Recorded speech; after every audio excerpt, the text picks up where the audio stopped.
Welcome in, everybody, whether you're on the East Coast, West Coast, or around the world. This is Coast to Coast. What's up, gentlemen? Friday. Let's go. It's Friday. It's Saturday, Sunday. What? And thanks for tuning in. See you later, everybody. It's always good to start the day off with song. Hey, it's a Friday. I agree. Handbasket.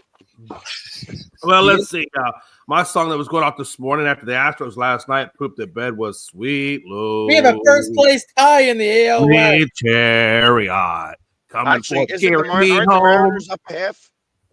No, I think they're tied. I think Houston has a tiebreaker though. Oh man, yeah. No, I think I didn't check the stands, but I'm pretty sure we're now in the wild card, and Seattle's got the division. Really? All right. I think you guys I'm are half almost a game up 100% right now, positive. just a half. I'm not sure. I will check right now as do the Seattle and Houston are tied. Seattle has the tiebreaker, so Seattle is. no. Yeah. Houston's got the tiebreaker at the moment. Oh, it does it because it has this one that shows that Houston's the top wild card right now. Yeah, Yeah. Houston's in the wild card. It's funny because MLB has us, if you go to the wild card standings, it has us both listed in both spots. Yeah. No, I can tell you right now, but we are the wild card because I do know that you guys own us this year. So no, yeah, we're gonna get. Actually, And no. if Houston don't get themselves together, we're gonna find our butts out of the playoffs altogether because we are not playing Well, at Texas all. lost. Good baseball. Texas lost also though, so they're Yeah. 2 games back. Yeah. I think you guys are 5-5 against each other this year, so that 3-game series in a week or so will be ultimately what decides the AL West, I think. Yeah. Oh, no, for sure. Well, we got. Well, we and still gotta talk play about Texas. everybody coming back down to reality a little bit. Like the Brewers now have lost 3 games in a row. Then the Phillies have won 4 as we swept the Mets, which I was real happy about. The Mets now are down to a game and a half from being out of the playoffs. The Dodgers have won 4 games straight. So they have been like at least trying to put some distance between them and the Padres. I think that's 3.5 games now, 4 games.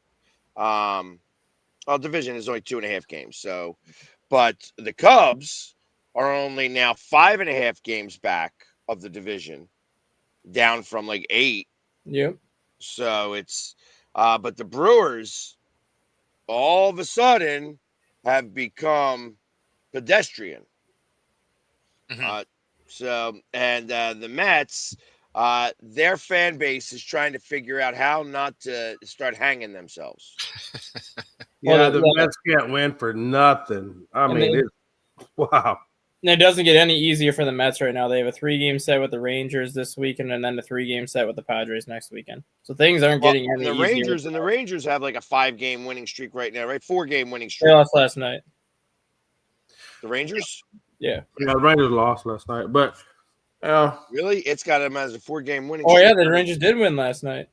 I thought they How lost. did they end up with? No, another the Rangers game did. back? Rangers didn't play last night. They were off last night. Oh, So okay. that's why Yeah. they didn't lose Yeah. or win. Yeah, that's what that I'm explains saying. why it's no longer a half. Yeah. So Got you. So, but yeah, it's they got a 4-game winning streak. The Mariners are on a 6-game winning streak. It's it's interesting. It's all coming down to yes, Houston, you have a problem. I've been telling you we had a problem though, Pags, since July. No, maybe even before July. I told you we had a problem. Yeah, no, I mean this is not anything new. That's why the fact that we're not heating up and the fact that we're staying cold right now. That's why I feel like even if we get in the playoffs, we're not gonna.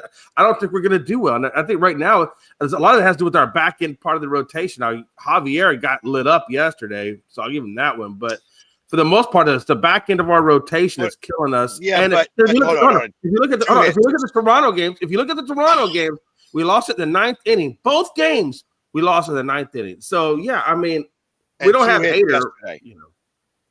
Well, we lost. Yeah, we lost yesterday, and then I tell you about we won the middle game, but we lost the first and third, so we lost the series. But if you watch a lot of those games, we've lost them in the 8th and 9th innings, which is when because we don't have Hader right now. We got Abreu in the closing spot, and he's more of a setup guy than he is a closer. You know, and it's hurting us. But 2 hits is not going to win a game. Oh, I agree. No, and that's another thing too. Our bats have been severely anemic. Matter of fact, I think Alvarez is 149 since coming back from the injury. And I think Myers is like 146. So, yeah. Scott, ain't nobody squirming, killer. Who said I was squirming? Hey, Scott, you know what? As a Mariners fan, I'm just glad I get to participate in the conversation.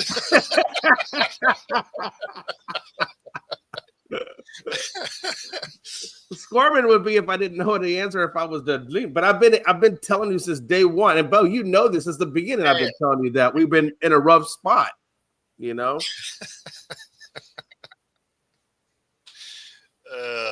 Man, hey Joe, you're not wrong either. I mean, that's pretty accurate. Yeah, but look, the guy he gave us a complete game. Glasnow win a complete game against Houston yesterday with 100 pitches. 79 for strikes. I mean, that just tells me that we're not being patient enough, and we're streaking at or swinging at their pitches rather than our pitches. And I really think that's a big part of the problem on the offense.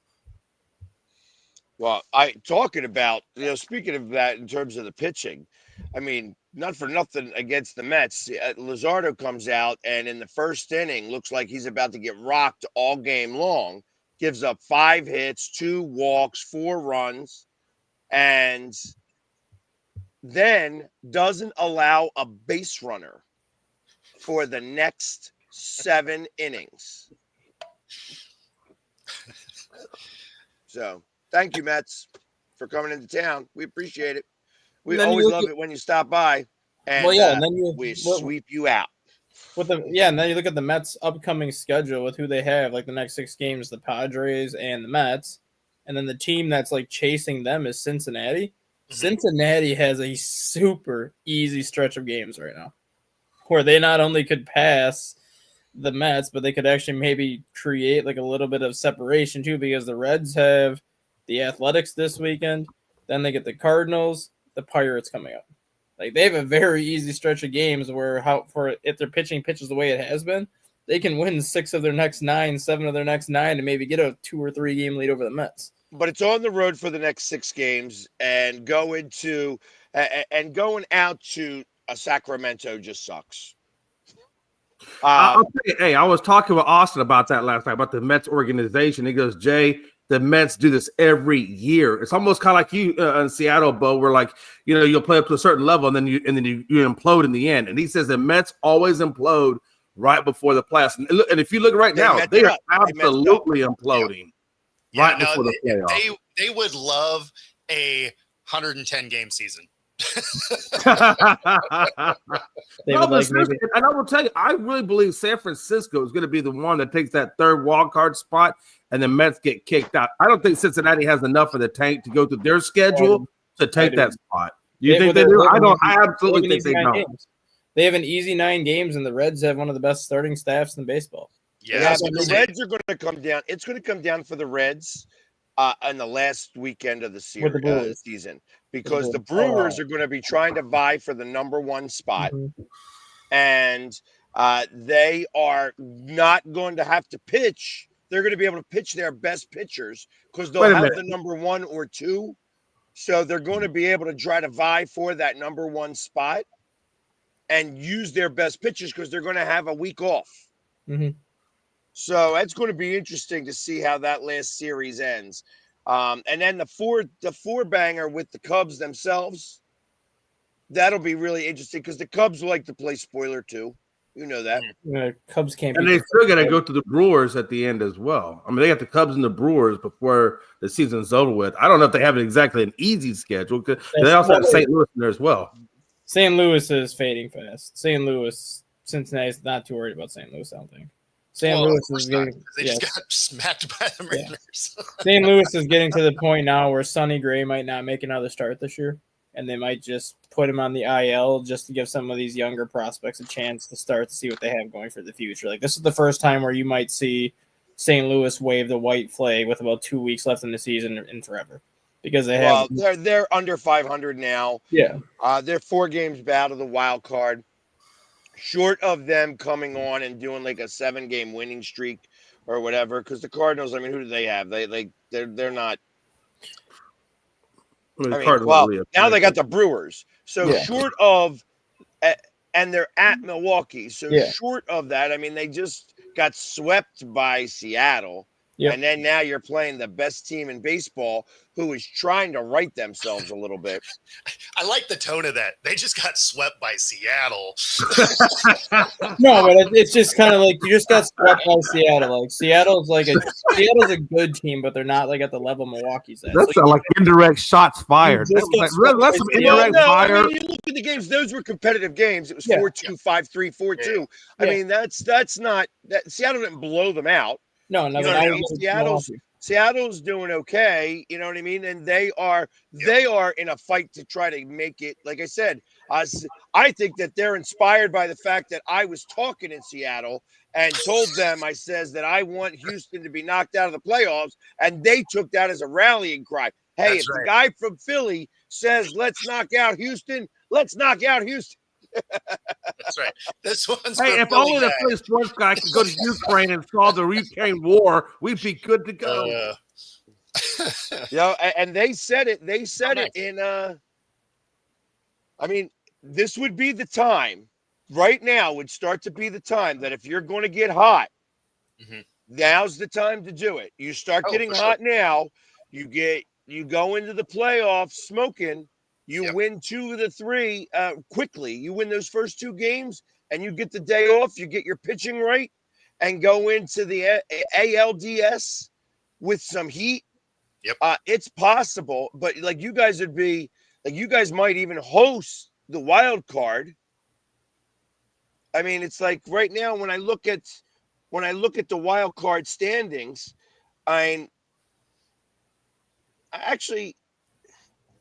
you guys are 4 games back from the Astros are still, or you guys tied or 4 games back from the Tigers. So that's not happening. You guys are 5 games back. So you guys are going to be stuck in the number 3 spot, short of a complete collapse from the Tigers or the Blue Jays. And the Blue Jays aren't doing that right now. They're starting to play some of their good ball. The Tigers are starting to get a little bit hot. The Astros are fading. You know, the Yankees are starting to get a little warm too. Like they're trying to win games and stuff like that. Well, our division is definitely going to stay in that 3rd spot because we beat each other up to finish the season out. Yeah. So I mean, you know that we play Houston. Houston plays Texas. This is going to go down to the last game of the season again. Probably. Yeah. You know, that was interesting last year how actually it went to the second last game of the season because the moment you guys lost that one game, It was a wrap. game 2, that was it. And then you guys won the last game and it didn't matter because you were still game out because of it. Exactly.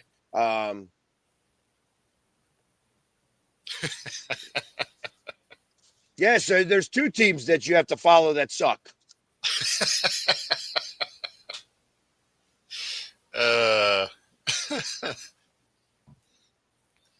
But it's also really interesting. Astros suck, but we're not playing our best ball.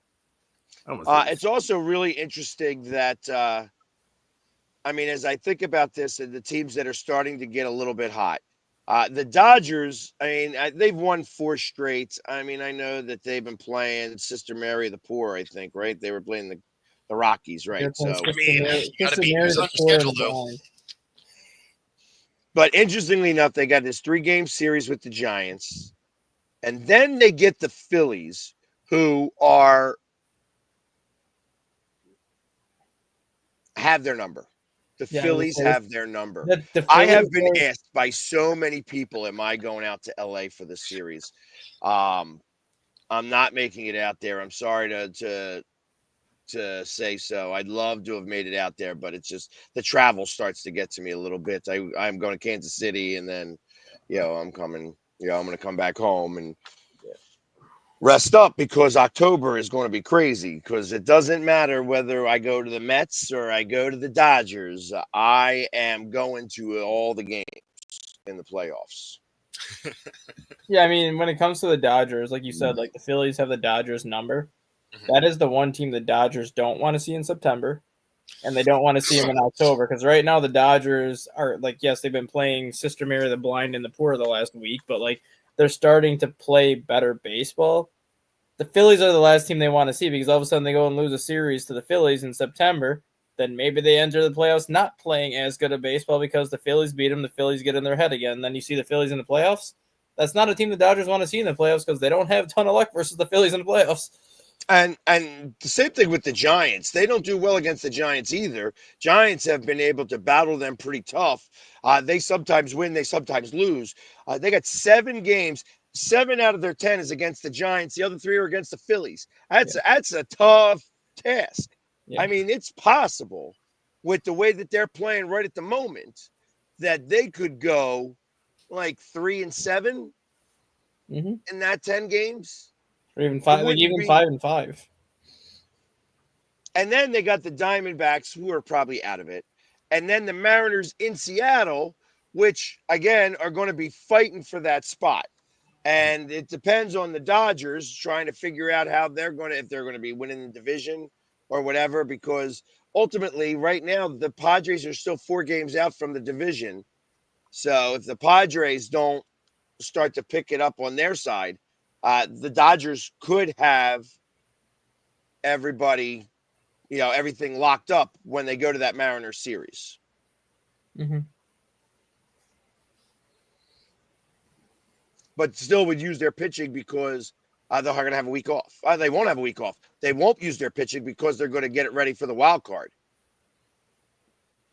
So it's not that Milwaukee's crumbling, Scott. It's more the Brewers have been very healthy for the most part all season. Right now, the Brewers are getting some significant injuries to the back end of their bullpen. And they're kind of towing that fine line as to whether or not to put some of these guys on the IL, because if they IL them, they may not be available for that first round of the playoffs. So right now the Brewers are just kind of trying to mix and match pieces the next couple of weeks, trying to save some of these IL decisions until they absolutely have to make them. Yeah, but you can IL 10 days. Right. Well, there's 2 guys right now you can. Right Yeah. now you IL 10 days. You can't do it. You can't do it next week. Yeah, that's the thing though. There's 2 guys that are on the IL right now that are supposed to come off on, I think, Thursday next week. But they have to decide if they're going to send them out on a rehab assignment because the minor league season ends next weekend. So now it's like, how do we go about getting them some work before we bring them back up? Do we send them down to the complex league where they're going to be facing nobody? Do we have enough time to get them into a AAA game to get them rehab? Like the Brewers right now, I think, are playing 2 pitchers down in their bullpen right now because they're just trying to mix and match pieces the next week or so to figure out how they're going to get their playoff roster set.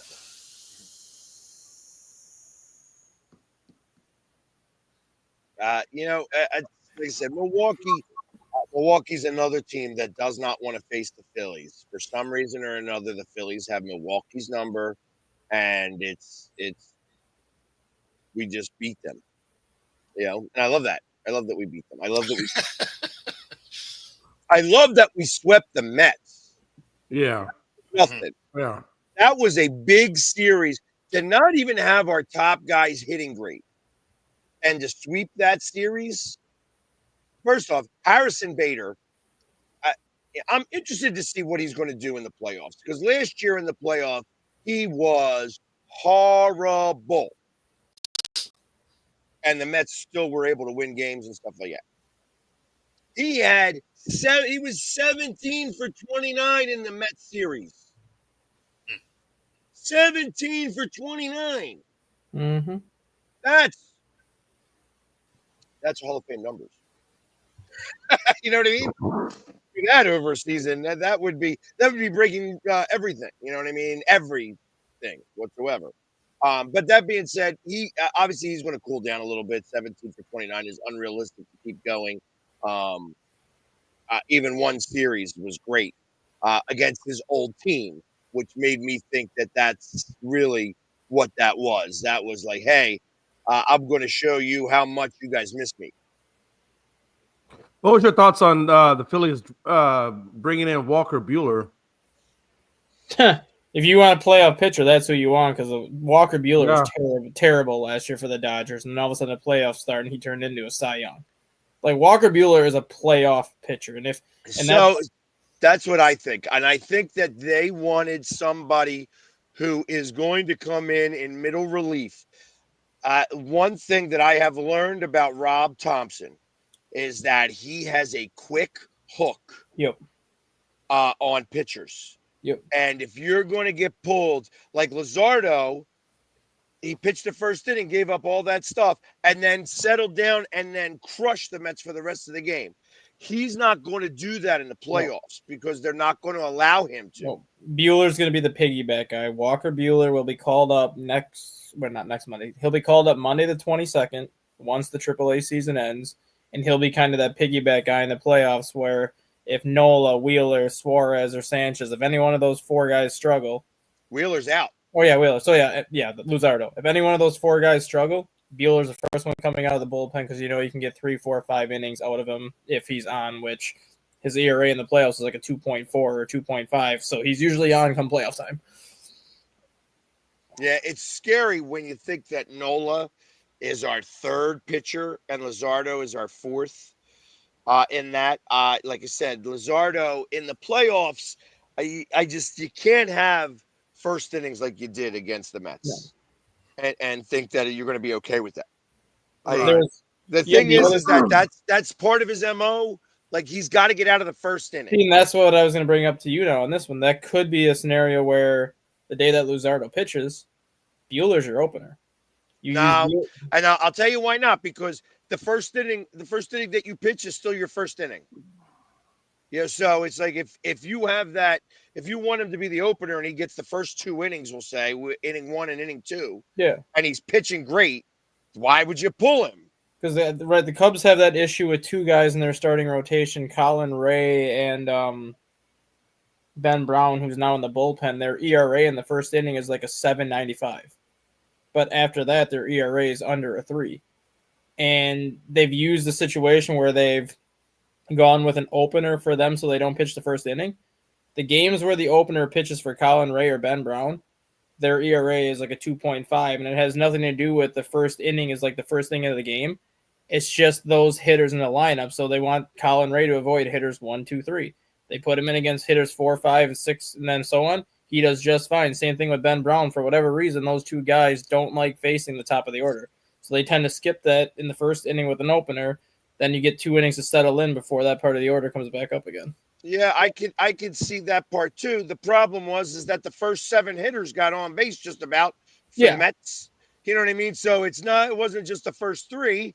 It was the next 3 and then a couple after that too. I mean, they had 5 hits, 2 walks, and 4 runs scored. Yeah. So it's like, you add that with 3 outs and that sounds like 10 guys went to the plate. Yeah. But I'm saying that could be the theory with Luzardo too. Like maybe he just doesn't maybe he's one of those guys that takes like a little bit to settle in as a pitcher. So do you want him actually facing the top of the order, or do you want to put him more in like a soft landing spot to give him like that inning to settle in before he faces the top of the order again? Which is why if I'm the Phillies, I would consider going Buehler as the opener the day that Luzardo pitches and use Buehler for hitters 1 through 6, bring Luzardo in to face the bottom of the order for that first inning just to kind of settle him in a little bit.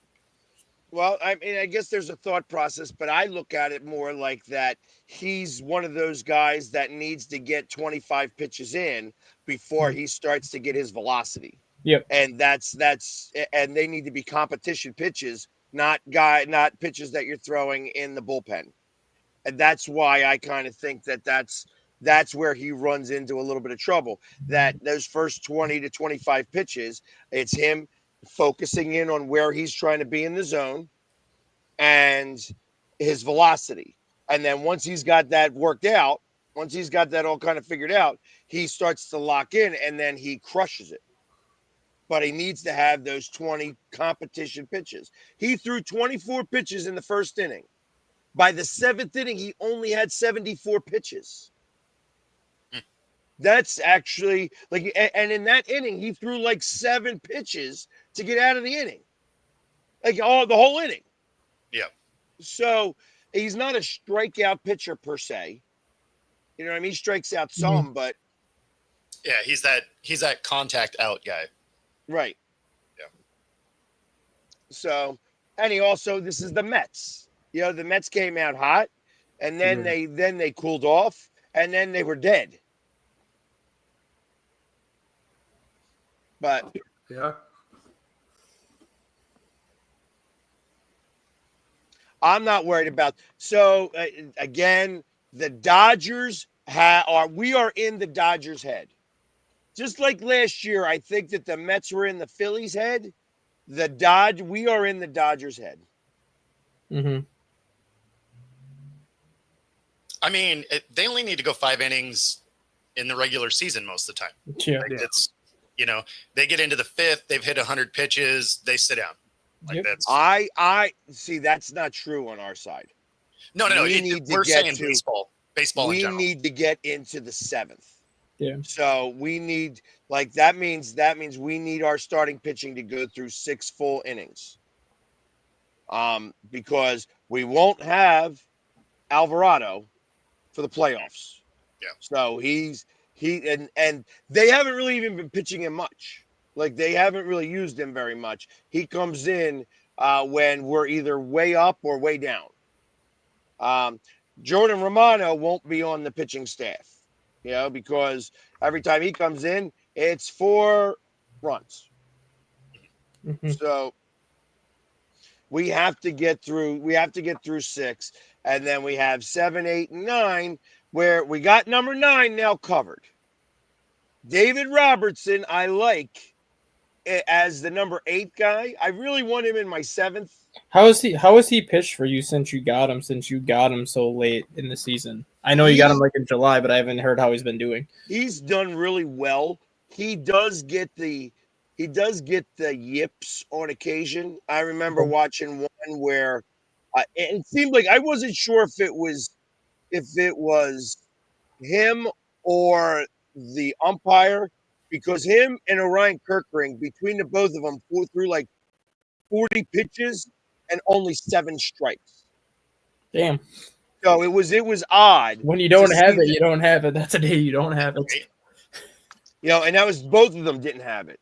And I wasn't sure, it was hard for me to determine whether he was on back-to-back days, because that's the one problem you have with a 40-year-old pitcher. Especially when that doesn't go for like 6 months. But he's actually been really good. That's why I want him in my 7th. I don't want him in my 8th. I don't want him in the pressure cooker. I want different guys. The 8th is going to be by committee a little bit, because you got Orion Kirkring, who sometimes has it, sometimes doesn't. And the hard part about that is that you have to face 3 batters. So, if you come in the inning, you got to face 3. And then you could maybe go with Strom. Mm-hmm. But, like I said, I would like it. I'd like it for David Robertson to be 7. And then if it's the back-to-back days, then you go with Strom or Corkring in the 7th spot, and then Strom in the number 8 spot, Duran in the 9th. But we've been seeing our pitchers go in 7th and 8th innings. Yeah. If our pitcher goes into the 6th and gets pulled, then we're having issues, because everybody else in that bullpen, I don't really trust. Yeah, I could see that. Yeah. So yeah, all I need is my pitchers to go 8 innings, and then Duran come in the 9th, and we'll be good. If that happens, we'll win the World Series, no problem. Yeah, if they score a game every time, that'd be great. They let up no hits, 1 or 2 hits, maybe a walk on occasion, and that's fine. Yep.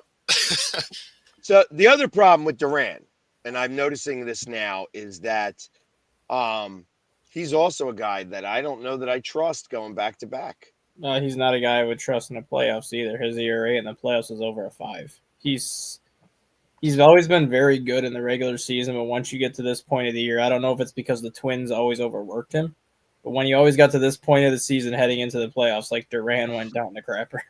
Yeah, I can see that his arm gets tired. That's why I think the back-to-backs are not good.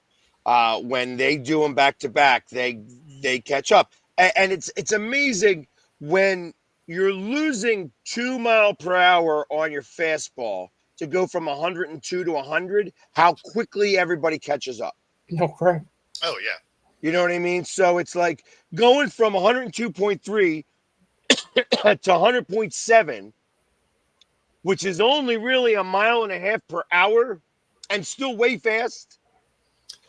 Ends up in the stands. ends up, or double. Yeah. You know, see, and the problem is that they're still slow, so it's down the lines. Mm-hmm. Right. Those Yeah. are line shots every time. It seems like it's like I don't understand why people don't understand that either. Like, how does the manager not say, "Listen, guys, I understand that we have our spots when we go to for each batter, but in the 9th inning when we got Duran, This is our you got to hedge closer to the edges. And Sure. that means you're relying more on the speed of your center fielder. Yep. You know, and that's got to be a real thing because it happens all the time. They're finally catching up because these bats are still slow. But when you're 1.5 miles down and you're catching the ball at the end, it's going to go down the line.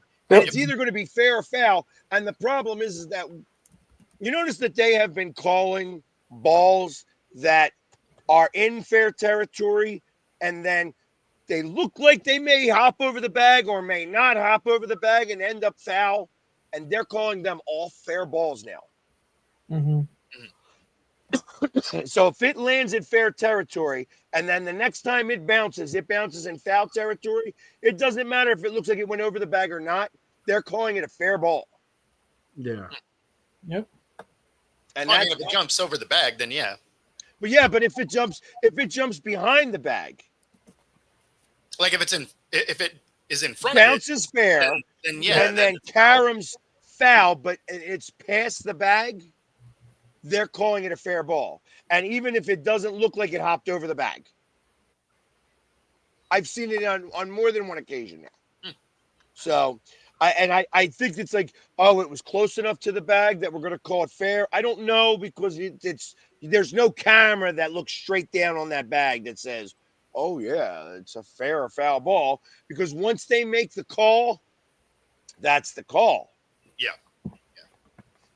So, I mean, there was a ball that hit right on the line. You saw the powder puff up. He called it foul ball, plays dead. Mm-hmm. Yep. Yeah. Did you see what Walker Buehler was saying about the ABS system in the minors? How he hates it. The fact that the way the cameras that I guess to do the ABS, the angles, every ballpark has it seeing that plate at a different type of angle, so they're having a hard time getting consistency in the strike zone. I don't know if y'all saw that or not, but he put out a report about it. He did not like it. Don't tell that to the umpire that had the Iowa Cubs Indianapolis Indians game last night. Oh, really? He got exposed in a hurry. Yeah. They challenged four straight calls by him, and all 4 calls got overturned. I'm like, that's when you know you're having a rough night at the plate when the catcher challenges 2, and then the hitter follows up with 2. So Buehler goes on. He says, talking about how it was the inaccuracy. He thought the ABS was not accurate, is what he was basically It's saying. accurate. It's accurate. It's accurate. I gotta find out one read. I mean, are we close to being able to just put it up like it's a wiffle ball thing, and that's going to be our catcher? With the ring. Hey, so this is what he said. I think it's inaccurate, said Buehler, an 8-year veteran, 2-time All-Star. I think in most of the stadiums, it's not even actually on the plate. I think it shifts certain directions in certain ballparks. I think the human element is still a huge part of the game. I think the starting pitchers that have pitched for a long time deserve certain parts of the plate that other guys don't. So apparently he has an issue with the accuracy of it being called. I mean, it's more accurate than the people behind the plate. Yeah.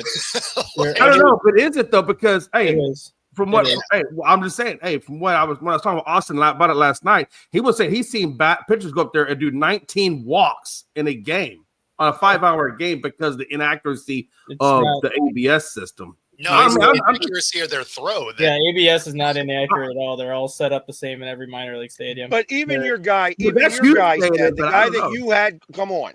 Yeah. He said that it also depends on, hey, listen, if I have this is my strike zone, and then I have this is my strike zone. Well, all of a sudden, there are going to be a lot more walks with this strike zone than there is with this one.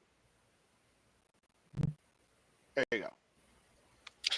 I mean, just for real. I mean, Yeah. yeah, but that would be true anyway. Like if you have a tiny dude out there and you can't hit his strike zone, you're going to walk him. Yeah. That doesn't matter about ABS. That's just he's a tiny No, I human. think what they're saying is that they're saying like they're saying that when the ABS calls it, that the balls are not actually balls, they're actually strikes. He was saying there are people throwing the ball right down the freaking middle of the plate, and it was still being called a ball. There is inaccuracies, he say, within that ABS system. The way they line it or calibrate it is not 100% accurate. Well, I mean, nothing's going to be 100% No. accurate, but we've watched umps It's call more accurate. a Yeah. ball right down the middle of the plate, a ball. It's more accurate. It's a lot more accurate. It's a lot more accurate than the umpires. I'll say that. Yeah, I mean, And the guys that are complaining we about it, watched one of those earlier this year where it was a fastball down the middle and it was middle, like belt high, middle, like Yeah. By the ump. yeah. And even the batter like looked at the umpire And like, it wasn't Angel. no. It wasn't, yeah, because he's drinking a Mai Tai somewhere right now. Well, like the thing, the way I look at with Bueller's comments on that too, it's like pitchers that are complaining about it are either having a bad year, or are pitchers that have benefited from bad umpire calls in the past, where they were getting certain calls that they're not getting now. Like pitchers that used to like work on the corners that might have gotten like that extra couple inches off the corner that might not be getting those calls anymore. Those are the ones that are complaining about it because it's like, well, I've been in the league 8 years. I should be allowed to get this, and this. Like, no, you really shouldn't be allowed to get any extra lineage on your pitches. A strike zone's a strike zone, no matter if you've been in the league 20 years or 1 year. All right. And since all right. And I know that we're jumping around here a little bit, but we only got 20 more minutes left before the weekend becomes, because it is Friday, Saturday, Sunday, huh? There was a game yesterday that actually had two playoff teams go at each other to find out who's going to be the top wild card spot, I think. Actually, that's not true. It looks like the Packers could possibly. Packers could win that division. Packers defense looks really, really good right They now. look like a complete team. Their defense looks really good right now. So, Yeah, that's great up until the point that they listen. Washington offensive line is trash. There. Rash. So they went up against a team that I felt that they could have probably even scored. Yeah, that should have been a bigger game. These are still preseason games that count. That's good. I'm glad that Green Bay thinks that they go 5 of their next 6 games on the road. Let's see what they look like after that. And I know that they play some trash teams, but it doesn't matter. Let's see what they look like after that 5 of 6, because that 7th game is against the Eagles. So we'll see how that works for all of us combined. Jordan Love definitely loves to use Kraft that tight end, though. I mean, that's the second game where Kraft has had really, really good numbers off of Jordan Love. He really loves that tight end. Yeah, I think, Scott, there's a good chance. That's back, the end of Eckler. Yeah, unfortunately. Running back with an Achilles at 30, man, he'll have a hard time getting somebody to give him a shot. Like, he may be able to rebound from it physically.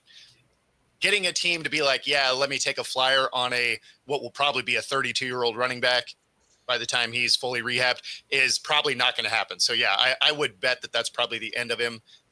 It's too bad. Yeah. So it was confirmed officially that it was the Achilles issue? He was confirmed last night about midnight that he tore his Achilles. Yeah. Okay. Yeah, that's it was what a I thought. I didn't non-contact. know. I was a non-contact, not even really hard plant. No. Yep. No. Yeah, it was like must have been ready to go, and it just went. Yep. Yeah, the other injury in that game was Jaden Reed, broken collarbone, so he's going to be done 4 to 6 weeks. Oh, longer than that, according to Matt LaFleur. Oh, really? Matt LaFleur expects them out 10-12. Oh, okay. So that's a different break Wow. than they were That was a initially. little bit of a spiral fracture then. It's That must have been. broken collarbone plus something with the what the hell's it called? The clavicle. No, the lat. Like when the pitchers like have the lat injury. Oh, okay. Oh, okay. So there was some muscle attachment Yeah. issue.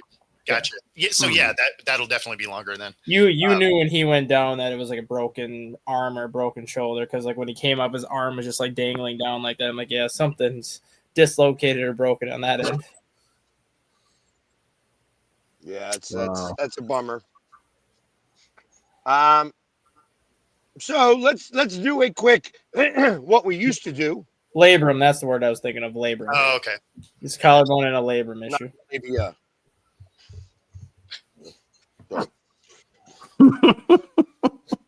First off, anybody who is in our suicide pool, put suicide picks in right now.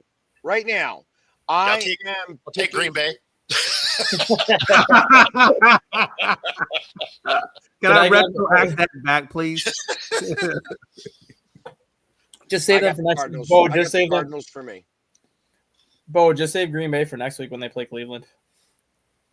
You're Yeah, right. that's what I was gonna do. Damn it. Okay.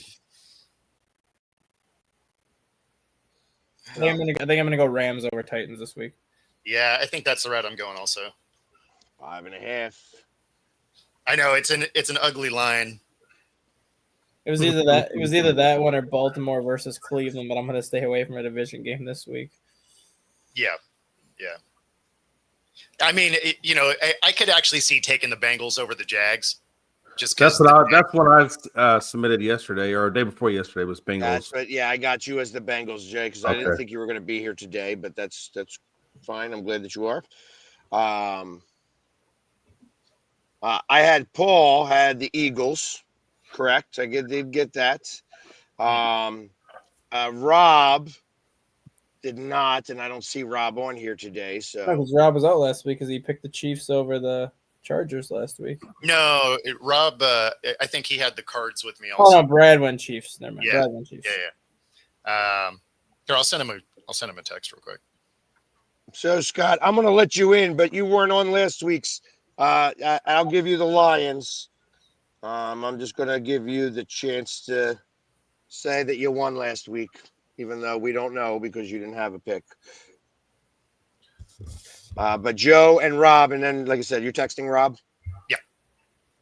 And Brad was out, so. Although he also said Eagles too, so.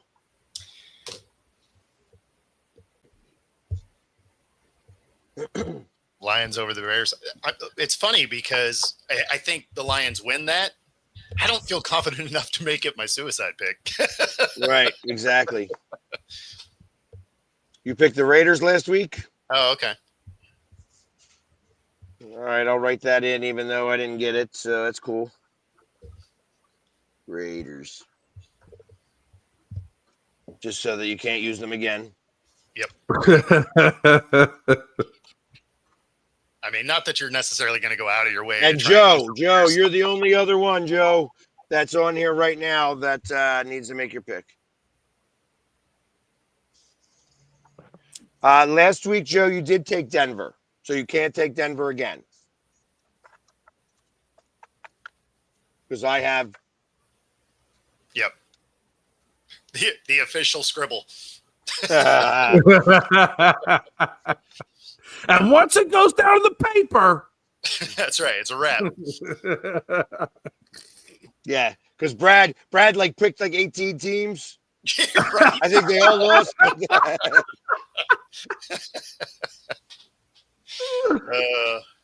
Except the Eagles. The Eagles won. Yep. Thank God he didn't put the point spread in at 45. What did he finish with? Like 69 to 10? I think it was only 59, but that's fine. All right. So, anyways, while we're waiting on Joe, let's talk about some of these games. Obviously, the Rams versus the Titans at 5.5, 41.5.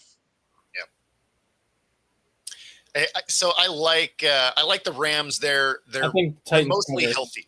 I think the Titans cover, but I think the Rams win. Yeah, I have the Rams outright. Yeah, I mean the 5.5 line always sucks. Like that is that number where I'm like, yeah, I'm not betting this game. I think that this is a last drive of the game, and Yep. it could be the Titans that win it. Because I think that the Rams are looking ahead to the Eagles next week. So that this is one of these games where, and this is going to be the Rams going two times towards the East Coast. Yeah, they go to Tennessee and then they come to Philly. So I wouldn't be surprised that they are looking ahead because they think that they could just beat the Titans. So I think this goes down to the last drive. I would hedge Rams. Yeah, I got you, Joe. I figured that's what you're doing. Yep. But I also see that maybe as an under. These 41, that of course the unders, like there was 13 of 15 unders last week. Yeah, I mean unders always hit the first couple of weeks because the offenses are just not right. Yeah, but they have changed the numbers. These are 41.5 is a low number. It is. Mhm. It is. That one is. Anytime you're like a 38 to a 41, that's when you're like, yeah, man, I feel like that can hit the over. But Which yeah, which goes to our next game. A lot of these Which goes to our 45, next you're game. like, yeah, it'll be unders. Seahawks versus the Steelers. Steelers are a 3.5 point favorite, and the over/under is 39.5. Yeah. So I think that one's going to hit the over. Steelers win. The Witherspoon is questionable. Emin Worry is questionable. Jordan Love is questionable. So we have two safeties questionable and a corner that's questionable. And the only one that is ready to go is Woolen, who was burnt toast all last week. So like, I don't feel good about, him trying to cover DK, who knows him well. Right. So I feel like this is one where the Steelers might actually put some points on the board. Gotcha. Okay. I also think that this is going to be a DK game. Yeah. DK kills him. Well, yeah, especially because it's the revenge game, right? Like Well, this is another one of those. This is another one of those games too, where Sam Darnold could be seeing the ghost of T.J. Watt if he doesn't get enough protection. Yeah, it's entirely possible. I mean, I don't know. I think this is going to be a little bit of an ugly game for the Seahawks, which is unfortunate because that means they're going to start the season 0-2. Not exactly the way that you want to draw that up, but I mean, when you have three of your starting, secondary questionable, and not questionable with like, oh, he has the sniffles. It's like it's an ankle and a knee and a groin, and you're just like, okay, yeah, like those are all. Even if you play, you're not going to be right. The hell no. Well, and I also, No. it's funny. I don't mean to cut you off real quick, but that's a 10 o'clock start for Seattle. Yeah.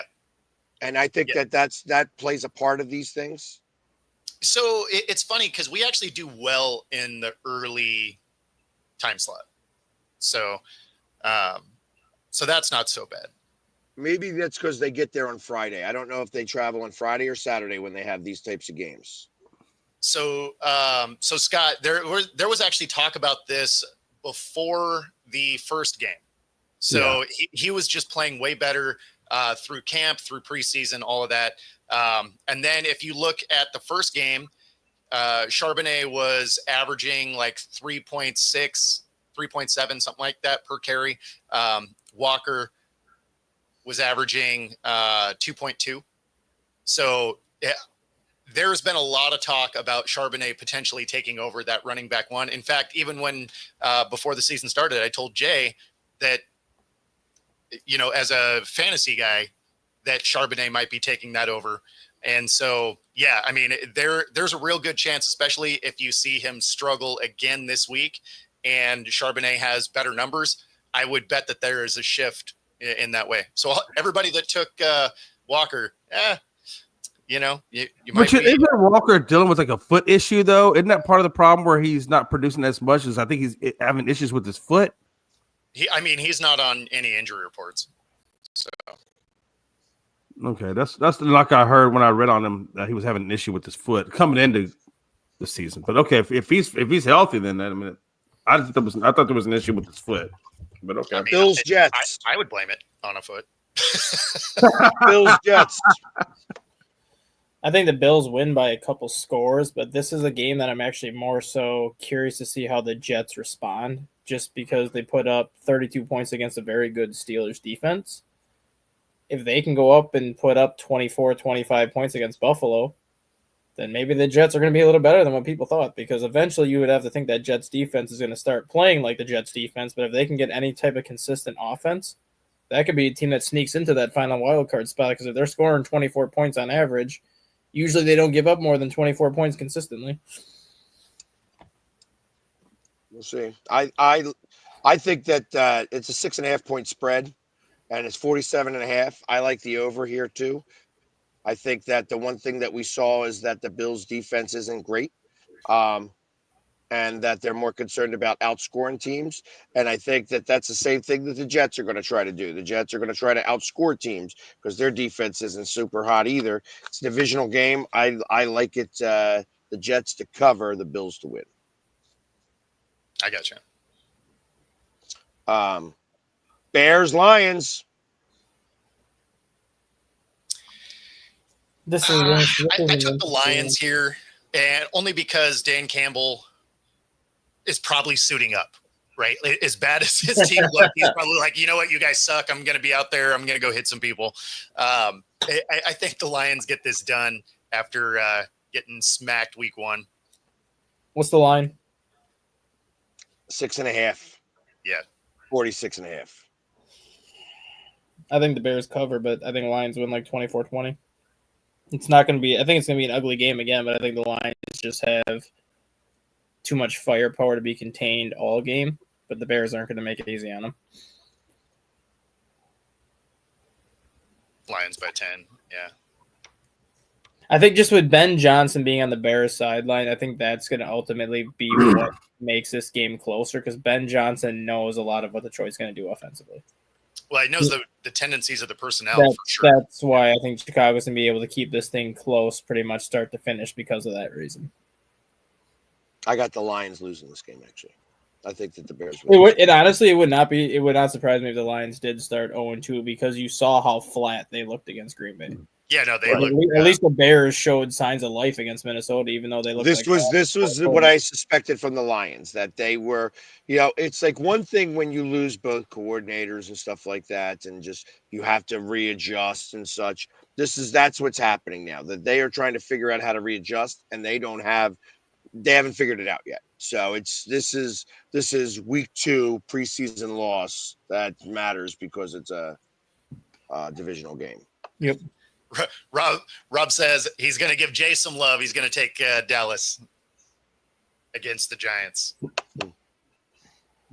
Cowboys. The Cowboys. Interestingly enough, they're the next one on the list. Giants versus Cowboys. 5.5, 44.5.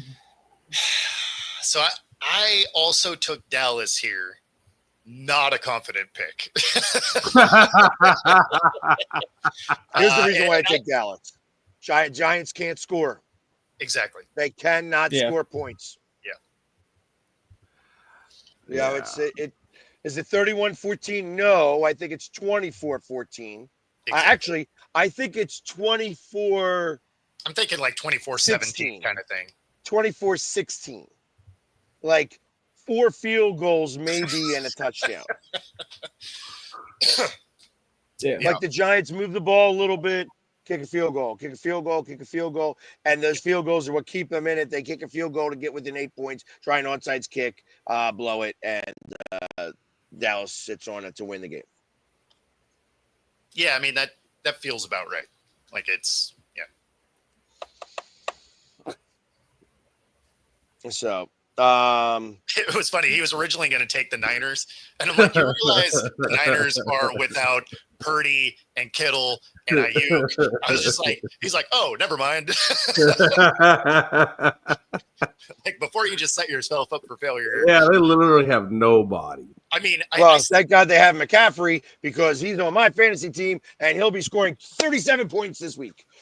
no question. Like he's going to be taking the snaps, handing them to himself. Then Right, he's going to exactly. take the field goal because Passing they the got rid of their ball, kicker. passing the ball to me, from me Exactly. to me. Yep. And then he's going to kick the ball because they let their kicker go. Yeah. So, like, it's the CMC only game. Like, it's a good thing they're playing the Saints. How did the Cardinals Guard, get that division CMC, by right guard. default? Left tackle, CMC, quarterback, CMC. It's going to look a lot like that Colts play where it was just the center and the quarterback. Everybody else is over there. So there is a chance.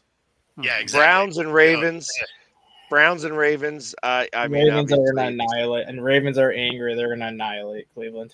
No Like question. I don't want to be Cleveland this week because the Ravens are not happy with how they lost that game last weekend. that would be a very interesting way to get to 14 points. That's what I said. Yeah. I said Four field goals. Arizona wins that division by default. What was the line for them to win it? What? Arizona, the division. I don't know. Scott. Well, no, I was asking Scott because he said he bet it. So I'm curious what he betted at. Got you. All right. So 49ers, Saints, 3.5 and 40.5. Yeah, I like the Niners to win. I would take the under here. You're talking about Rattler and Mac Jones. Like that is not exactly a high-powered anything. So, yeah, We're gonna go with the blackjack score here. We're going 17-16 Niners. Yeah, exactly. It's gonna look like a preseason game. I think between those two teams, it's gonna be very gross football. It's because it's preseason players. That's what I'm saying. It's gonna look like a preseason game. Like they always say, the first couple weeks feel like the preseason. Yet this legitimately will look like a preseason game. Yeah. In fact, the Niners aren't playing any of their starters, so that No, would it's make gonna be all the sense in the world. It'll be the No, McCaffrey. they're not- McCaffrey. I think I'm assuming they're going to play McCaffrey. It's McCaffrey versus Kamara. That's literally what this game is gonna be. I got a feeling McCaffrey doesn't make it out healthy. I think they're going to use him way too much, and I think he gets injured. Is what I think. Well, Don't if say that. they would After he do scores better- 2 touchdowns and runs for over 100 yards, I'll be fine with that. the Saints don't have an enforcing defense to make that happen anyway. Right. Not anymore. Not anymore. The Saints defense is G-Rash. Yep. Patriots and Dolphins. The Dolphins, whose players say that they are going to have a really bad, there's going to have to be a really bad team for the Dolphins not to get the number 1 pick. I'm going Does Patriots. that rally them to beat the Patriots? No, that team looks dead in the water. Yeah. I don't know. I They had still- a team only meeting. Maybe they discussed something in that team only meeting that will spark them. The team on the meeting should be Tua sits out. That should be their team meeting. I took them this week. It's another one of those not a confident pick, but I took the Dolphins to try and right the ship after getting absolutely smashed by the Colts. Hey, I saw Dobbs was wearing the Guardian hat in that game. I wonder if Tua should be wearing that damn Guardian hat in his It game. should be. But he won't- He should be wearing the like bubble soccer suit. I noticed that there were a number of receivers wearing that. So Yeah. It's becoming more common. It's becoming. The only one I saw was Dobbs, but if there's more than that, okay. yeah, I saw one. I saw a couple of guys wearing it. So Every week, Scott. Yeah. all right, real quick because we only got a minute left. Yep. Panthers, Jaguars, Bengals. Everybody got Bengals. Bengals. Bengals. All right. Cardinals, Panthers. Cards. The Cards. Birds. Cardinals, Broncos, Colts. Only a 1.5 Broncos. point spread. Broncos. Broncos. I think Colts do a surprise. Okay. I like Steichen, and I think he could outcoach. And Danny Possibly. Dimes. Vikings, Falcons. Vikings. Vikings. Yeah, Vikings. Yeah, I just don't think, trust the Falcons. although I think Koo might kick like 18 field goals this week because he screwed that one last week. And then on Monday night, Bucks, Texans. Bucks. Bucks. Texans. I like I'm going Texans there. Texans. I'm going Chargers, Raiders. Chargers, but in a close one. Yeah. I think that's going to be a fun game to watch. I agree. I think And they that's gonna actually be- did Monday night right this time. Now Yeah. they're in succession instead of playing at the same time. Yes, I agree. Perfect. All right, guys. That will be the end of our show. That's right. Let's go. See you all next week. Enjoy all the games. Take it easy, everybody.